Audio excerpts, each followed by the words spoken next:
Yo la Nomad Team, comment ça va? Ça fait un petit bout de temps. J'espère que vous allez bien. Aujourd'hui c'est un format un petit peu différent parce que j'ai décidé d'arrêter un petit peu les vlogs.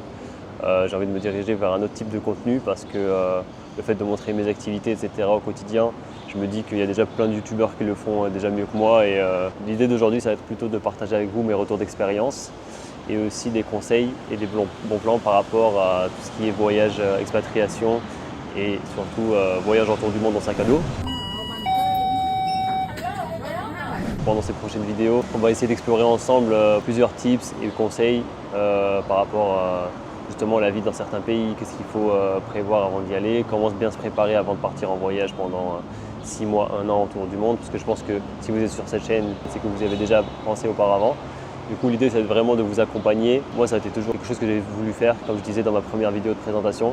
Ça fait partie un petit peu de l'ikigai que je recherche, c'est-à-dire le travail qui va me plaire, en même temps me donner envie de me lever le matin et à la fois qui va me permettre d'aider des gens à réaliser leurs projets aussi. Donc j'ai envie de partager tous ces retours d'expérience que j'ai eu durant les dernières années, vraiment tout ce que j'ai pu apprendre durant ces 5-6 ans de voyage autour du monde et vous le faire passer directement à vous parce que je pense que c'est une passion qui mérite d'être partagée. Parce qu'aujourd'hui tout le monde veut voyager, tout le monde veut aller partout dans le monde, s'établir là-bas, être en tant qu'expat, devenir digital nomade, etc. Je pense que c'est quelque chose qui est de plus en plus recherché. Il n'y a qu'à regarder les historiques de recherche YouTube ou Google pour savoir que les gens en ont marre.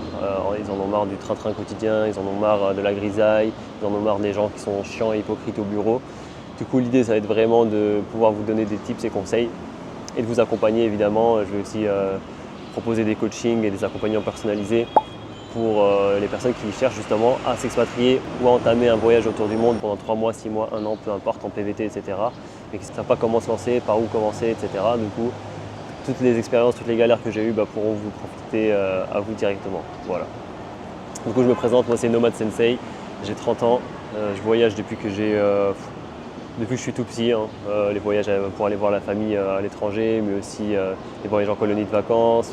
Après, quand j'ai commencé à travailler, que je suis arrivé à la fac, j'ai commencé à voyager vraiment par moi-même. Donc plusieurs voyages en solo, les week-ends en Europe, partir en sac à dos autour du monde. J'ai fait aussi un tour de France de 2 mois et demi après la première vague du Covid, si je dis pas de bêtises.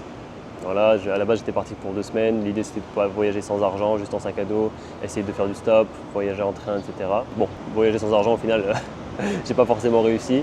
Mais l'idée, c'était vraiment sortir de ma zone de confort, vaincre cette peur d'aller vers l'autre, etc. Et essayer de rencontrer un maximum de monde locaux. Parce que selon moi, toute personne qui aspire à voyager à travers le monde doit déjà commencer par son propre pays. Et moi, je me suis dit quand même que la France, c'est un très beau pays, c'est un très beau territoire. Et malheureusement, il est peu connu des Français. On a tendance à aller rapidement en Espagne ou en Italie, etc. parce que c'est moins cher ou parce que c'est plus attrayant. Alors qu'en réalité, dans notre propre pays, il y a déjà des merveilles qui méritent d'être visitées et qui méritent d'être vues. Bien que parfois, évidemment, voyager en France revient plus cher, je pense que ça vaut le coup. Et il y a d'autres manières de voyager qui peuvent permettre aussi de trouver des conditions et des opportunités plus abordables.